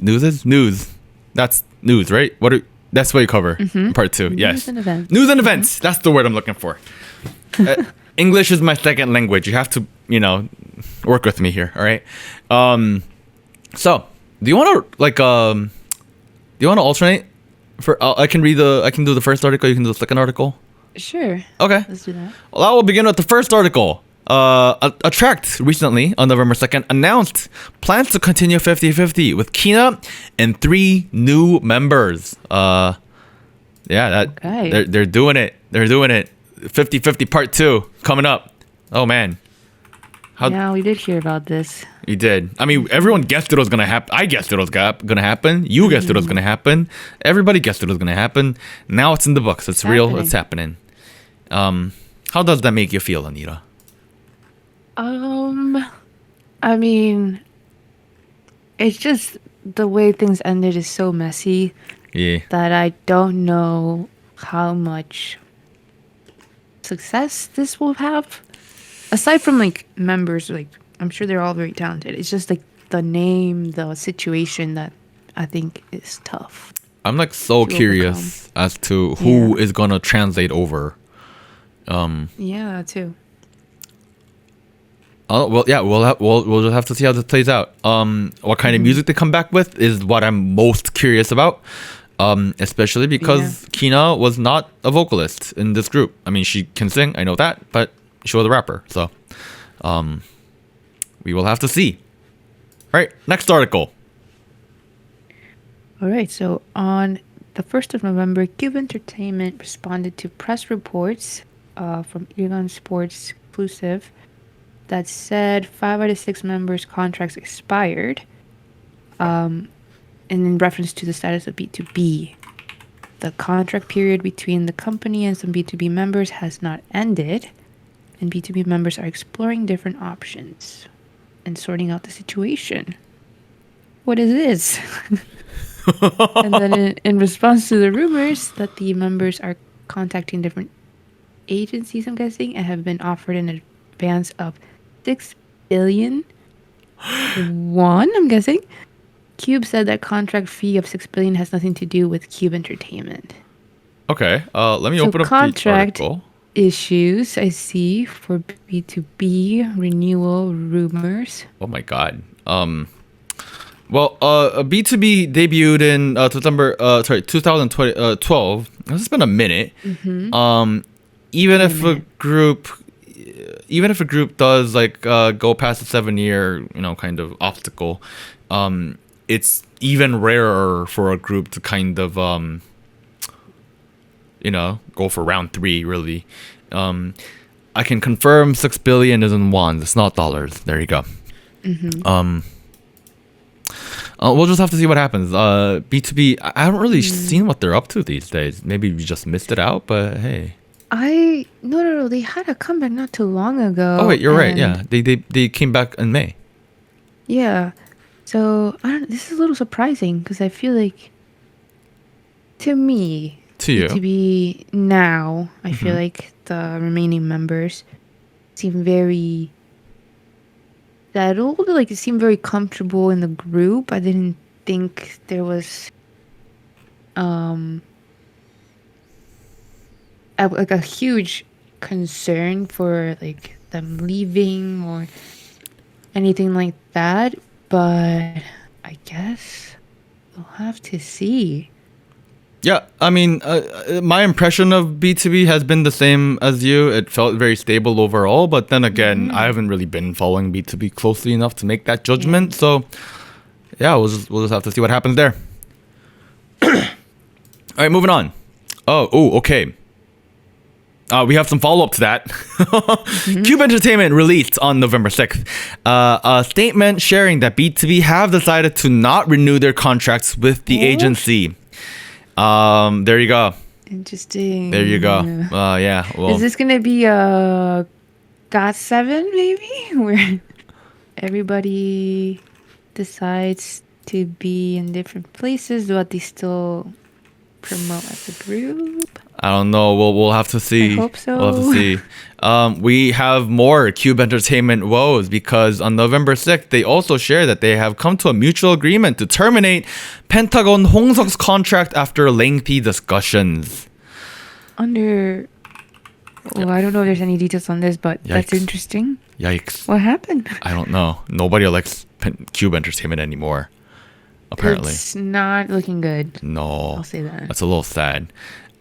Hey, I mean, personally speaking, the output that's been coming out of Cube Entertainment, other than G-Idol, has been kind of lackluster, in my opinion. And I feel like I can safely make the judgment that G-Idol is an exception because there has been so many instances in the previous that have surfaced where the creative force behind G-Idol was G-Idol and Soyeon, and not Cube.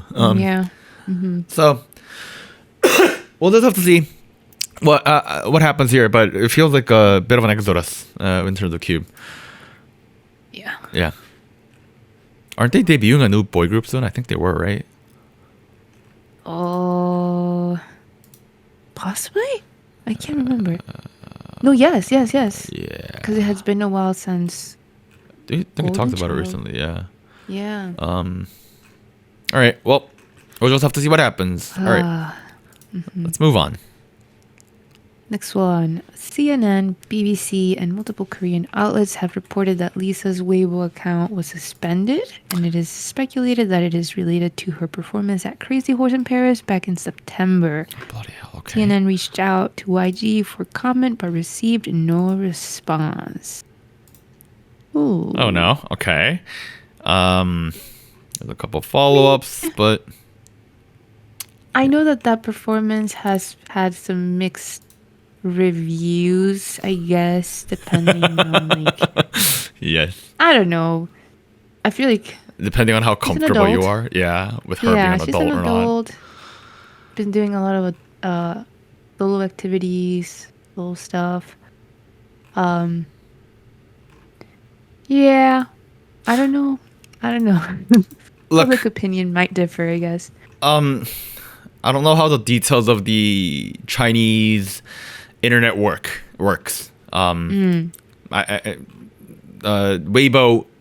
right, for everyone who doesn't know, is a Chinese social media platform. I'm trying to go to her Weibo right now. I can confirm it's still down. Okay. I don't know if they would take down her social media because certain people in China didn't like her performance. But hey, we'll have to see. This the articles are kind of connecting it to the lack of the contract renewal situation with Blackpink as of late, because YG has not made a public statement about it. But I don't know. That just feels like we're drawing the line a little too far from where it is. So it feels like an unfortunate situation, but we'll just have to see what happens here. For me personally, I hope Lisa is able to continue doing the creative thing she wants to do. She's obviously one of the best performers in the world right now. Just so, she needs the creativity, man. Let her do what she wants to do. That being said, I didn't see her performance in Crazy Horse, so I don't know what it actually is. I've seen like photos of like the event, didn't see the performance itself. Uh-huh. I mean, I could understand how some people with maybe more conservative perspective would be like, this is not appropriate, but Well, I don't know. wake the fuck up. Open your eye. Let people do what they want to do unless they harm other people. That's my take. I don't know. Does that apply to Lisa or Lisa? I don't know. You make that call. Oof.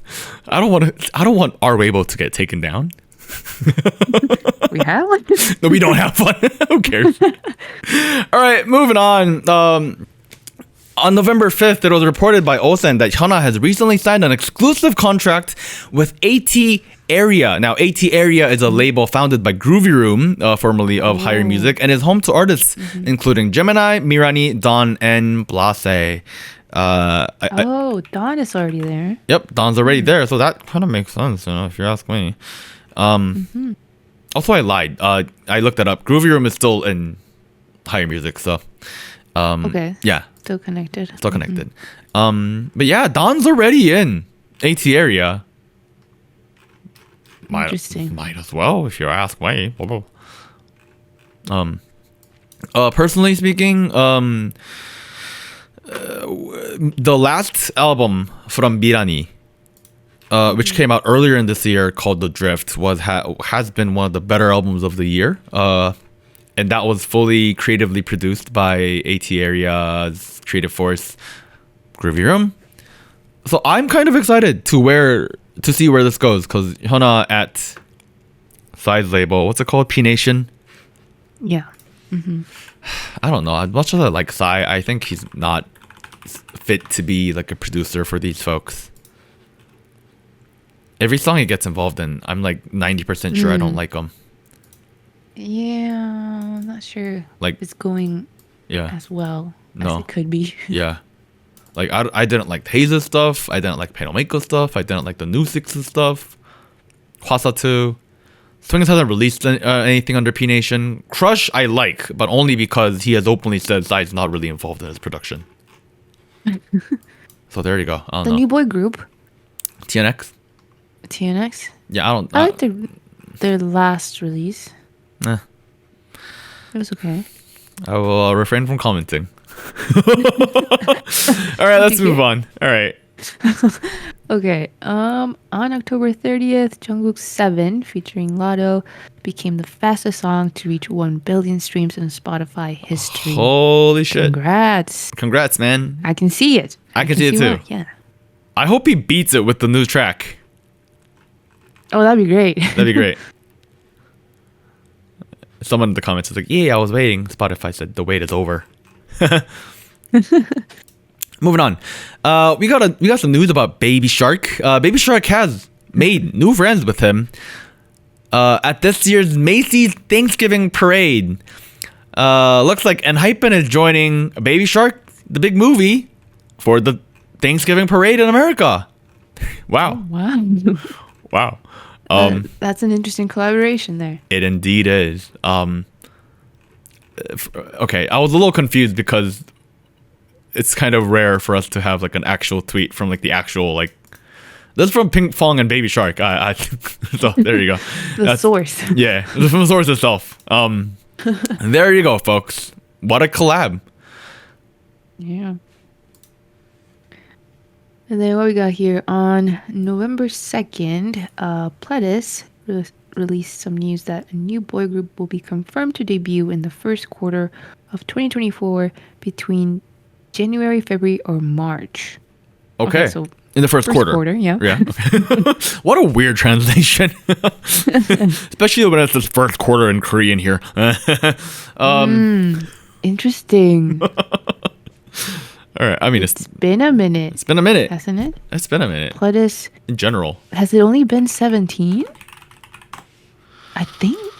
Yeah. Shoot, yeah, no, yeah. Fromis 9 is there too, but they didn't debut under Pledis, right? Oh, no. No, I want to say no, but for a boy group. For a boy group, yeah. In general, 17 yeah. was the last one. Dang. Okay, That's a while. here's the official lineup of Pledis Entertainment right now. Nana, Kebomzu, Beko of Newest.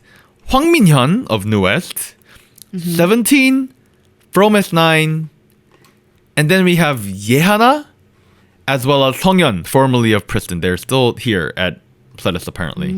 What do you know? Well, there you go, folks.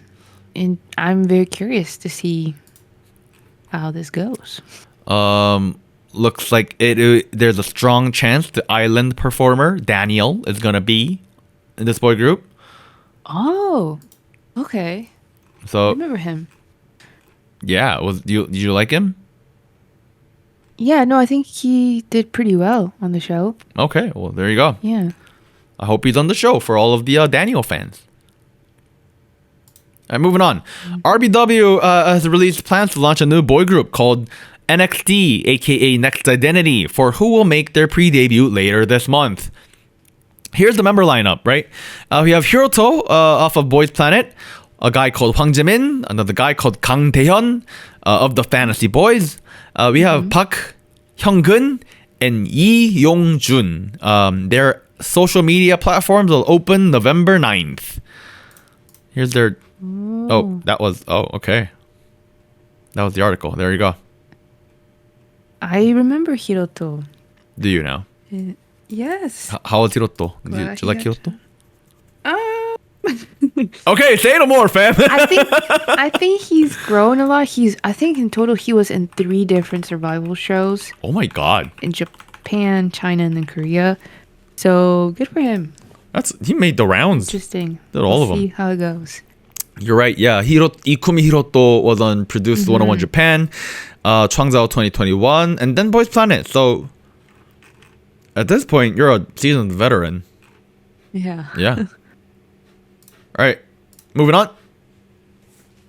All right. Bill Entertainment plans to launch both a boy group and girl group in the second half of 2024, so sometime between July and December.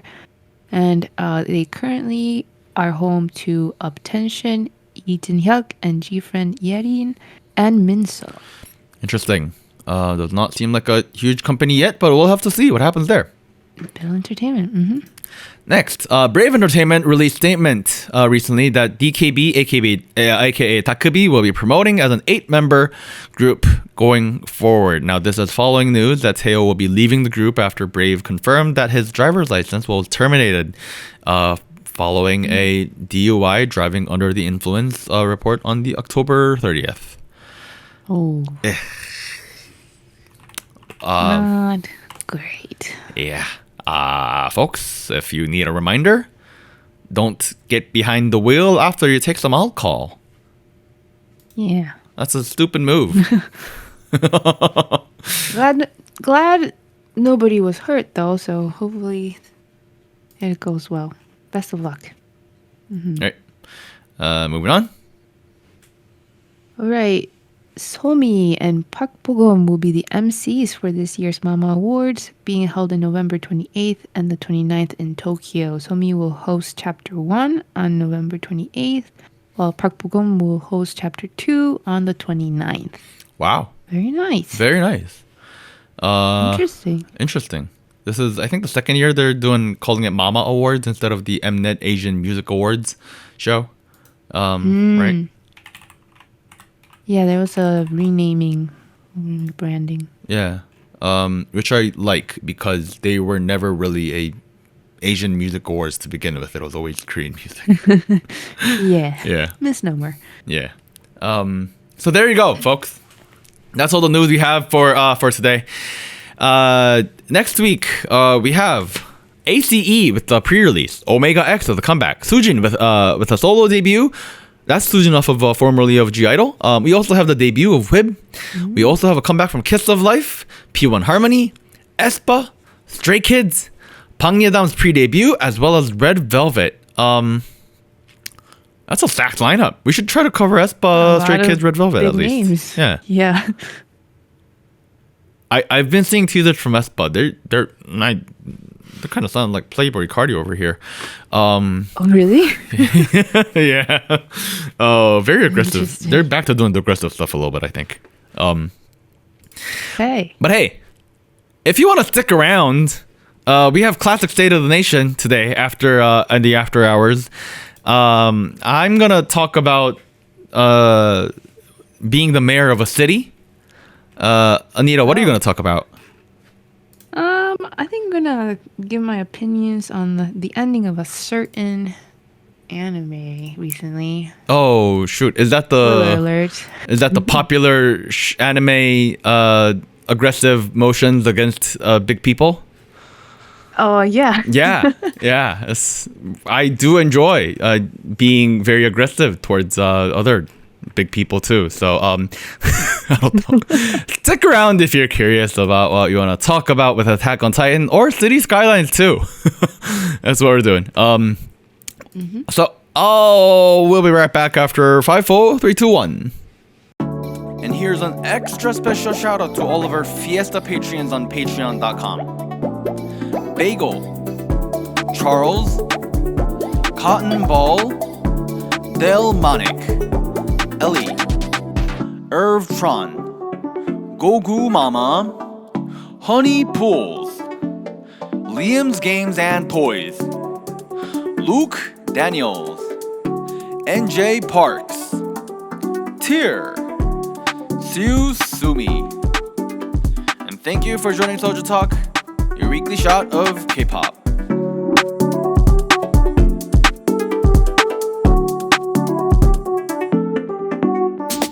And special thanks to our Discord server mods: Jacob, K-Music Erday, Koala, Max, No Bias Nuna, Tuggles, and Wolf297.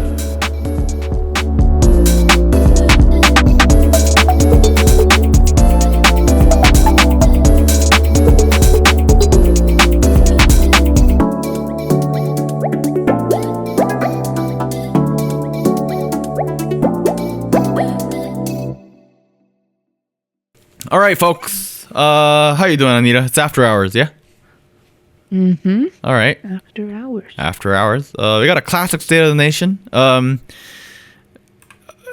Except a third of the crew's not here. Doug's out sick. Oh, yeah. So it is what it is.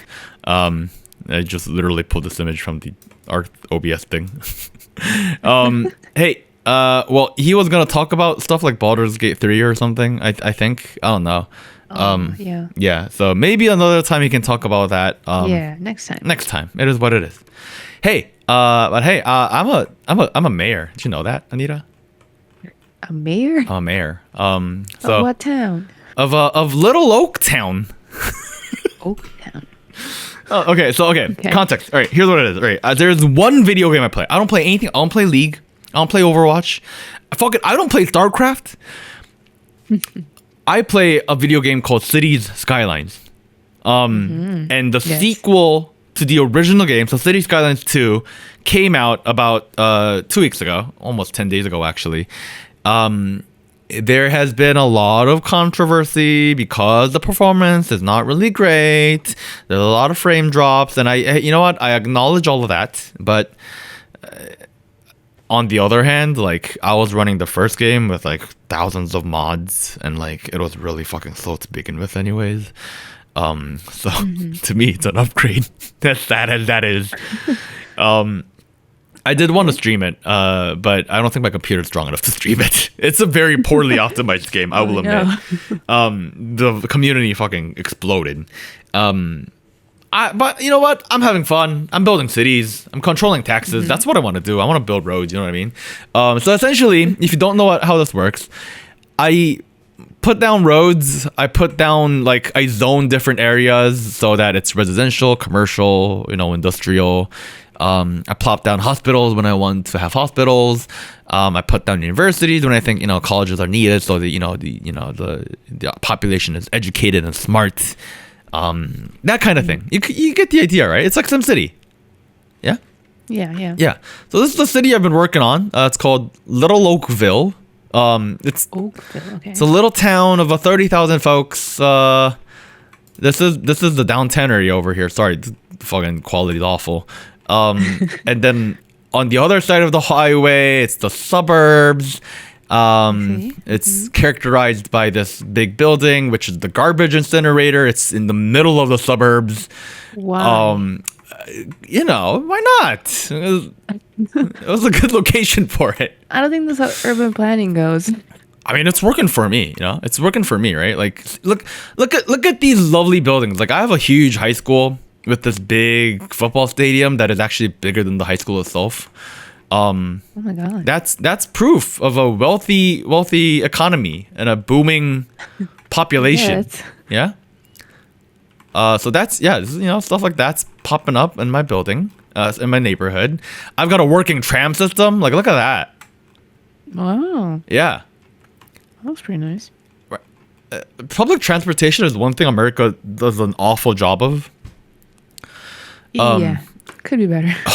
It's not a high bar at all. So I am living out my dreams in this fucking video game. That's what it is. Like New York. Yes, I live in New York. Yes, we have subways, trains, 24/7. But there's other countries with better public transit. And I honestly think, like, if I didn't go into UX design, which is what I do as a job, I might have gone into urban design or like civil design. Yeah, you really like it. Yeah, I know. I fucking wasted 2,000 hours on the other game. Hey. Yeah. There you go. Trams, they're great. They're really popular these days because they're cheap to install. So I got them too. Obviously, I want to interact with their citizens. So I showed up to their yoga class in front of an apartment. You can tell it's really popping off because they're like overlapping into each other. Hey, but they're having fun, right? Like yoga. Look at this. Yes. She's having fun. Look at this lady. She's smiling. Look. Creepy. Everybody is doing yoga. I calculated the amount of people there. Apparently, there's about 120 people in this small lawn doing yoga. I think it's a bug. It's probably a bug. But hey, so earlier you were talking about why I placed the garbage incinerator next to the suburbs, right? So this is the suburbs of Little Lokeville. It's next to the garbage incinerator hill here. Ignore where it says hell in the ground. That's not what? No, I didn't give that name. The name. That's not what it is. On the other side here, you see where it's this is the industrial area, so it's factories. Yeah, so I wanted the garbage incinerator plant to take care of all the garbage that's coming out of the industrial area. But I wanted enough distance so that the traffic doesn't build up. You know what I mean? So therefore, it ended up in the middle of the suburbs. Now, you see all these little icons here? Yeah. It means that they're getting sick because of air and ground pollution. Lauren, you're killing your citizens. But hey, it's okay. That's like lower rent. You know what I mean? Like, what? We're creating a diversified economy. What? Now that being said, hey, I created a hospital for them nearby. It's not in the screenshot, but they have an hospital. Now I should mention though, because I was trying to make money, I did cut the budget of the police and then administration to 50%. See, I'm still losing money on police. Like, I'm losing so much money on healthcare. I think that's also at a 50% budget as well. I mean, if you didn't make people sick.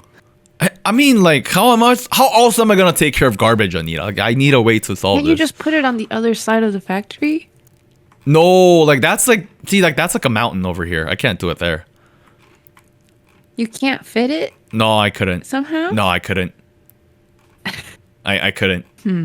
I couldn't. What? Did you play the game, Anita? No. Yeah, well, they didn't think so. I think you could though. Hey, but I really wanted to make sure that they have no trouble living where they want to. So, residential tax is now 3%.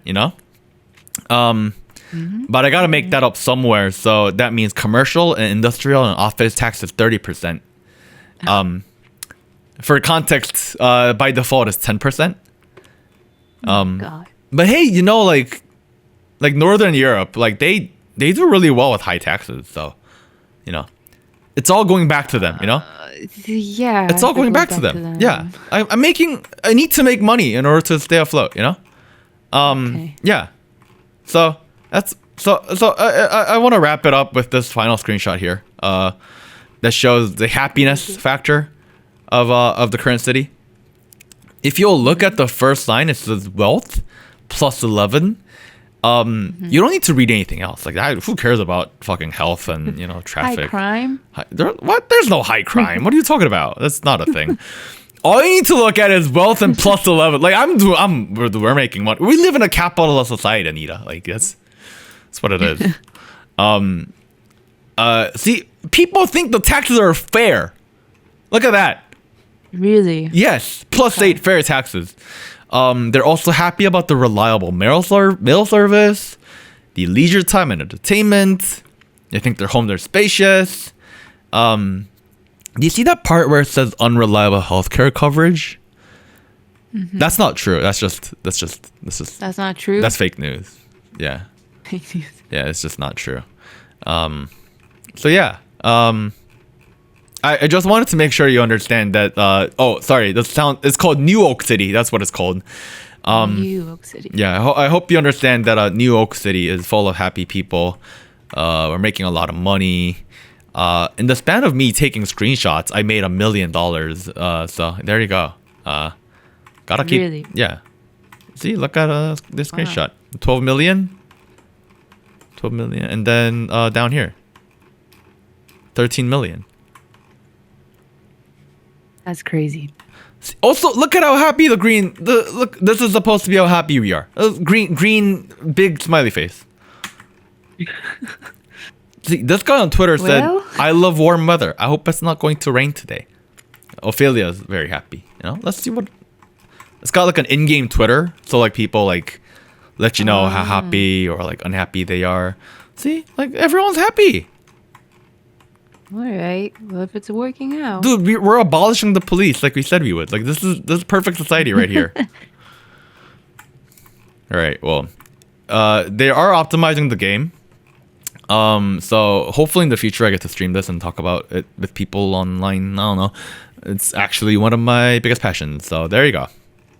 Wow. There you go. Yeah. All right. For the next section, spoiler alert. Big spoiler alert. Big boy spoiler alert.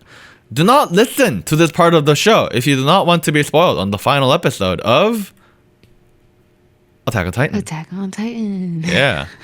So Anita wanted to talk about Attack on Titan in the final episode. Or more so I wanted you to talk about it, to be honest. Share some opinions. Yeah. So if you do not want to be spoiled, come back later. You have been warned. 3, 2, 1. Okay. So Eren Yeager's dead. Oh, right to it. Right to the end. He a smelly baka.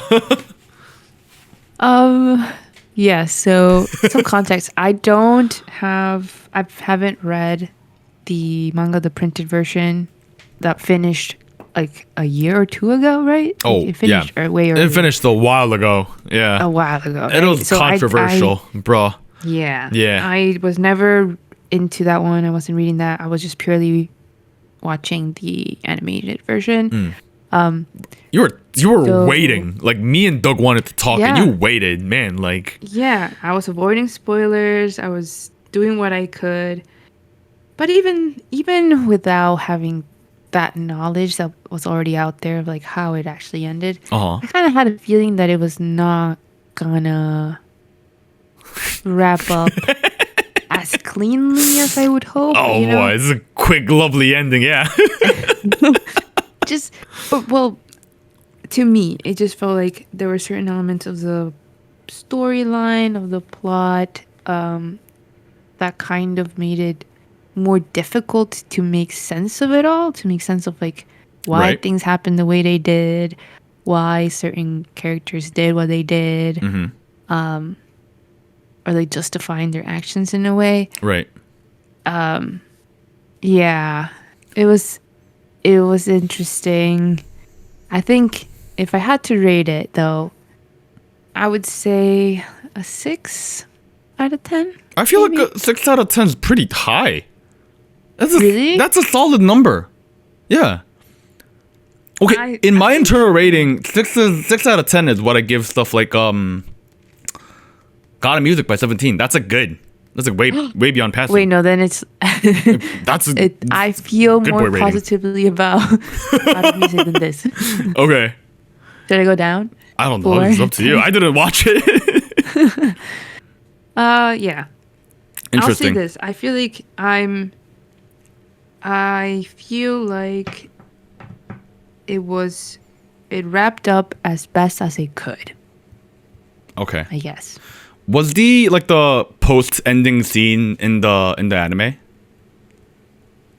at all? Do you know what I'm referring to? What are you referring to? The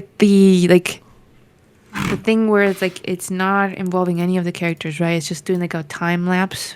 It goes into the future. Yes, there's something like that for the credits. The tree Yes. and the Ymir's soul or some shit not being completely dead. Okay, that's what I thought. Okay, let's talk about that. I was thinking like, no, not again. Why are you adding this at the end? That just, you know what? Now that you reminded me of that, yes, I'm putting down the score. It's like a 4.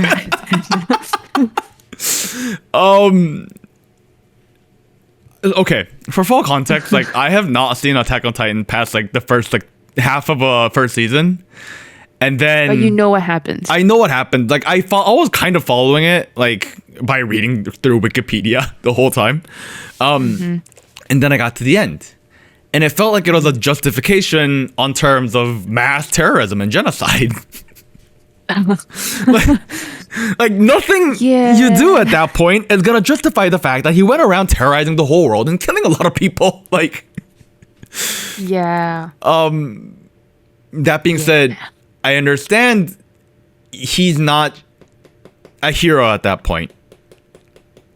No. And it's it's a tragedy. It's a tragedy. What really fucking pissed me off, however, was that little scene at the end where my understanding of it was that we thought Ymir's what's the actual thing called? Was it just Ymir? It's not Ymir, is it? It's like Ymir's soul or something. Ymir's curse? The curse of Ymir. Right, yeah. It seemed like that wasn't completely dead, and at that point, what's the fucking point? What did It's just gonna repeat again. we're gonna keep going?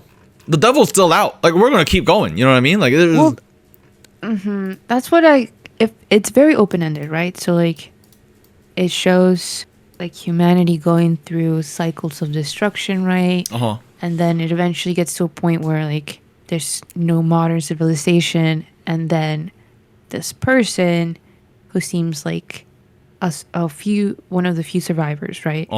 Comes across a tree, very similarly to how the originator of this whole thing, Ymir, came across a tree and then got infected by whatever insect thing that is. The fucking very disturbing alien or whatever the fuck that is. Yeah. So I think like you're left to think that it could be happening again. Technically, it's an open ending. Yeah. They neither deny nor confirm that it happens again, but it's very similar. And to be honest, that left me with such like a bad taste in your fucking mouth. Like just really negative, like pessimistic view. Oh, real spoilers right here. We're showing images. All right, this is the manga ending. So the thing we're talking about, right? The tree's here. Buildings, civilization is dead. This guy's walking around with his dog, finds a tree, big boy tree, and that tree is the one with the thing in it, right? This tree. Why is the tree so big in the middle of the fucking nowhere? Right. So the tree, within the context of the main story, is supposed to be the burial place of Eden's head. Oh. His remains, right? So someone found the remains of Eren Yeager. Yes, but I don't know if that we're meant to understand that within him is still the curse, like within his corpse, there can still be the curse. I don't know. Okay. I think it's very vague. The Wikipedia article I'm basing this off of right now says that this looks like Alan's grave. Do you know who Alan is by any chance? Alan? Or Ellen? Ellen. Is it Eren? Oh, okay. Actually, it's just Eren. Yeah, fucking, it's Eren. Yeah. Okay. Yeah. I don't know. So it's like, personally speaking, I didn't have this personal stake with Attack on Titan, but one of the things when I watched a lot of anime was the concept of a needless, useless sacrifice. For instance, in a show called Guilty Crown. Do you know what that is by any chance, Anita? I don't. In Guilty Crown is an anime from like early 2010s, I think. Was it 2010, 2009, 2011 and 12? Oh my god. Okay. Do you plan to watch this? Because otherwise I'm gonna spoil it. No. Okay. The whole show, the boy is edgy until the end. He sacrifices himself and goes deaf, goes blind, and is paralyzed for the rest of his life. And it was a sacrifice to save everyone, except the people he loved is dead. Like, you see the girl here, the pink hair. That's obviously the girl he's into, and the girl's dead. Okay. So the guy sacrificed himself for nothing. I feel like that's a very common trope in anime, especially with like shonen. And I'm like, what's the point, man? Like, that's just a fuck you in my face. You know what I mean? So that's where I saw this. I was like, oh, okay. Well, there was a little bit of justification to what Eren did because he, realized at the end that he goofed up and it was too late. He was waiting for his friends to kill him. You know, people make mistakes. In Eden's case, he accidentally killed a lot of people, I guess. Accidentally? I don't know. Seemed like a plan to me. Oh, it was. But I feel like it's just I guess it would depend. Some people maybe had a really good experience with the series and they feel like this kind of is a good way to wrap it up, or like the bad, quote unquote bad guy is killed, but like, Yes. I mean it's it's interesting. I feel like there was certainly a point for me in the storyline where I felt like I was not as comfortable with like some of the topics they were covering, some of the ways I don't blame you, things yeah. were like characterized, a lot of references to real events, I think. Oh yeah. Right? So I Yeah. feel like, I don't know. It could have been worse. It had a lot of potential, I think, like when I first started watching it, like almost a decade ago. Yeah, it's been a minute. It was a very, very big impact on the genre, I guess. General action, horror stuff. Yeah. So, Well, it was action yeah, it's horror, over. then it went to be Yeah. mystery, and then it became political, Yeah. war crime. Yeah. yeah. Well, But no, yeah. it's over. End of an era. End of a very big series. Yeah. Well, there you have it, folks. If you're wondering what happened to that one anime about really big people, there you have it, folks. That's Attack on Titan for you. So that's how it ends. Apparently, someone in French,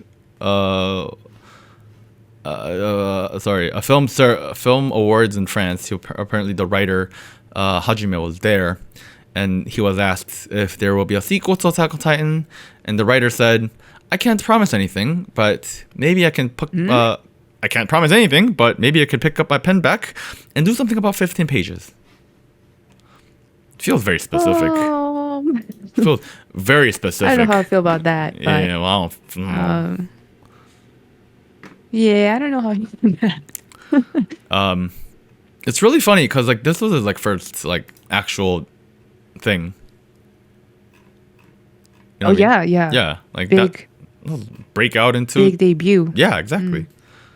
So we'll have to see. I don't know. A lot of writers go on to do great things. A lot of writers go on to do nothing. A lot of writers go on to do a lot of shitty things. And turns out they were a one-hit wonder. We'll have to see what happens to this guy. Yeah. Funny story. I'm in a group chat with a bunch of other kids who watch anime, and it was previously called. I didn't hang out with them, but on Saturday or Sunday was it? They had a watch party for the final episode of Attack on Titan. How'd it go? The group chat was originally called Eren Yeager Did Nothing Wrong. Oh no. Promptly later, it was called Eren Yeager is a fucking idiot. So, yeah. There you have it. Iabaka. Okay. All right. Well, I think that's all we had for today's show. Yeah. All right. Well, thank you everybody for joining. Next week, Doug will probably be here. That's it, right? Yes. Yeah. Hopefully, yes. Hopefully. Okay. Thank you. Bye, everybody. Bye. Bye.